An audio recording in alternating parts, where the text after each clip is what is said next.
Thank you, Mr. Chair. Speak to the bill. Thank you. Mr. Chair, members of the body, I rise in opposition to this bill and in support of the First Amendment's guarantee of religious freedom.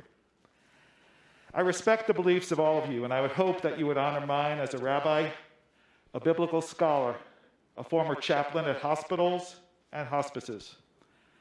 Like many Montana clergy, I've counseled families faced with difficult decisions about abortion. The text of this bill, and some of you refer to a fetus as an unborn child or life, assuming that a fetus is a fully human life from the time of fertilization. But that assumption, which is deeply held by some, is subject to profound religious and philosophical debate. It's an issue which we can, in good faith, disagree upon and still honor other views.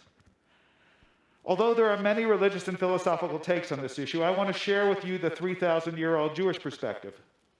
In the Bible, specifically Exodus chapter 21, which sets out crimes and penalties, it says, and I'll do it in Hebrew, V'chi yinatzu anashim, if men struggle or fight, v'nagfu isha hara v'yatzu yeledeha, and injure a pregnant woman so that her offspring or fruit departs, she miscarries in other words, v'lo yihiyah ason, and no other harm happens to her, v'natan biflilim, he shall pay a fine. The text immediately goes on to say, by contrast, the penalty for taking a human life is death. Now, if the Bible believed that a fetus was a human life, the penalty for causing a miscarriage would be that for taking a human life, not a far less penalty of a fine. So our understanding of the Bible's view, then, is that a fetus is not a human life, at least prior to viability. We believe that, to quote my denomination's website, life is sacred, and the life and well-being of the existing life must be prioritized over the possibility of potential life. I'm not asking you to agree with any of this. You have the religious freedom to come to a different conclusion. And if your conclusion mandates that you shouldn't have an abortion, please don't have one. But I ask that you grant Montana's Jewish women and families and others who don't share your view the same freedom of religion to follow their understanding of the Bible and their conscience as you demand for yourselves. In fact, Montana Code currently grants a religious exemption to healthcare providers who oppose abortion from having to participate in one. The First Amendment requires that we extend religious freedom not only to those with whom we agree, but also to those with whom we disagree. So I want to apply this specifically to House Bill 136, which singles out about 1.3% of abortions that occur after 20 weeks.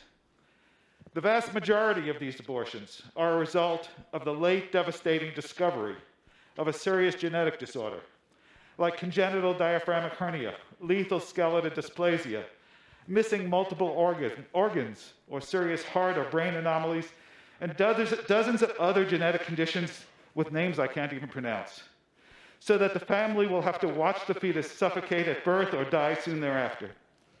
What is pain capable is this bill, capable of causing devastating pain and trauma to Montana families by forcing a fruitless and painful childbirth upon them, only to spend hours or days watching their baby die. My religion asked me to weigh all these factors and to consult our sacred texts and come to a conclusion based on our tradition, our history, and our ethics. 1 minute. We reject an arbitrary ban that punishes the 1.3% of families who just learned that their dreams of a child have been shattered. These are precisely the situations to which clergy and doctors bring our expertise, but this bill strips women of their religious beliefs, their right to rely upon sound medical practice, and their right to privacy in order to further an ideological agenda. My friends, many of you promise limited government. You say, keep the government out of our lives. Freedom, liberty, individual choice, you proclaim.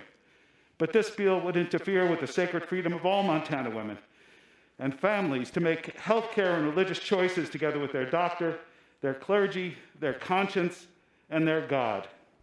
I urge you to kill this government overreach. Thank you, Mr. Chair.